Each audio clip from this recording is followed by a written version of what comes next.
అదే RTV app వార్తల్ని క్షణాల్లో చదివే అవకాశం ఉంటుంది. ఒక న్యూస్ పేపర్, ఒక టెలివిజన్ ఛానల్ మీ చేతుల్లో ఎప్పుడూ ఉంటాయి. మేడారం ములుగు పెద్ద ఆడబిడ్డగా ఉన్నటువంటి ఉద్యమకాలం నుంచి కాకుండా సాధారణ మహిళ తన జీవితం మొదలుపెట్టి ఇవాళ ఒక మంత్రి స్థాయికి వచ్చినటువంటి మంత్రి సీతక్క గారు మనతో ఉన్నారు. నమస్తే అక్క. నమస్తే. ఇవాళ రివ్యూ జరిగింది, ఏమేమి రివ్యూ చేశారు? మీ ముఖ్యంగా ఆర్టీసీ శాఖ మంత్రి గారు పొన్నం ప్రభాకర్ గౌడ్ గారు రావడం జరిగింది. ఆర్టీసీ ఎండీ గారు కూడా రావడం జరిగింది.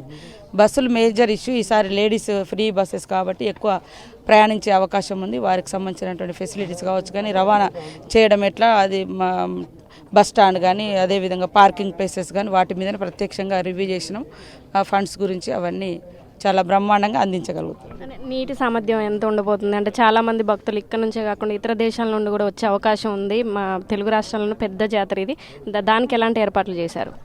నీరు ఉన్నాయి, నీళ్ళ కోసం కొంచెం టెన్షన్ పడ్డాం, కానీ లక్నవరంలో నీళ్లు ఉన్నాయి. అవన్నీ కూడా 16వ తారీఖు నుంచి కొంత రిలీజ్ చేసుకొని వాడుతాము. ఇప్పుడు ఆల్రెడీ బ్యాటరీ ట్యాప్స్ ద్వారా పెట్టడం జరిగింది. జంపన్న వాగులో వాటి కింద స్నానాలు చేస్తున్నారు. బట్టలు మార్చుకోవడానికి కూడా రూమ్స్, షెడ్స్ కూడా వేయడం జరిగింది. వాటికి ఇంత తొందరగా షెడ్ అంటే బాతింగ్ సంబంధించిన రూమ్స్ కానీ ట్యాపింగ్స్ కానీ ఇప్పుడు కూడా వాటర్ ట్యాప్స్ కానీ ఇప్పుడు పెట్టలేదు. ఈసారి దాదాపుగా 15-20 రోజుల నెల రోజుల ముందు నుంచే మేము అవి బిగించినాం. ఇంకా ఎక్స్టెండ్ కూడా చేసి చిలకలగుట్ట సైడ్ కూడా పెట్టడం జరిగింది. ఏమన్నా లోపాలు ఉంటే కూడా మేము భక్తుల దగ్గర నుంచి వారి యొక్క వాళ్ళ యొక్క సజెషన్స్ కూడా, వాళ్ళ యొక్క సలహాలు సూచనలు కూడా ఆహ్వానిస్తున్నాం. తప్పకుండా బ్రహ్మాండంగా మీ అందరి సహకారంతో, ప్రజలందరి సహకారంతో చేయబోతున్నామని చెప్పి. ఒక సాధారణ మహిళగా ఉండి ఉద్యమకారులా ఉండి వాళ్ళ మంత్రి, ఎమ్మెల్యే అన్నీ అయిన తర్వాత ఇప్పుడు మీరు వచ్చారు. మేడారం జాతరని ఇంకెంత అభివృద్ధి చేయబోతున్నారు? ఇక్కడ పనులు అంటే ఇప్పుడు మీరు తొందరగా అధికారంలో రావడం, టైం లేకపోవడం, ఇప్పుడు పనులు పూర్తి కావలేదు.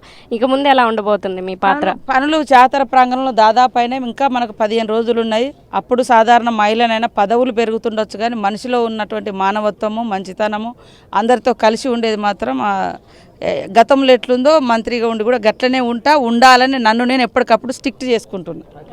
విన్నారు కదా, ఏది ఎంత మంత్రి పదవులైనా, ఎమ్మెల్యే పదవి కాడ నుంచి మంత్రి పదవులు ఏది చేపట్టినా సరే నేను సాధారణ మహిళగా ఇక్కడ ఆడబిడ్డగానే నేను ఈ మేడారం జాతరని దగ్గరుండి చూసుకుంటున్నాను. అభివృద్ధి చేస్తాం.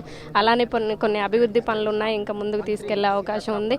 ప్రభుత్వంలోకి తొందరగా రావడం, మాకు సమయం లేకపోవడం వల్ల ఈ పనులు కొన్ని పూర్తి కాలేదు. ఇక ముందు చాలా అభివృద్ధి చేస్తామంటూ చెప్పడం జరుగుతుంది. ఇలాంటి మరిన్ని వార్తలు మీ ముందుకు తీసుకొస్తుంది మీ ఆర్టీవీ O2 స్టూడియో.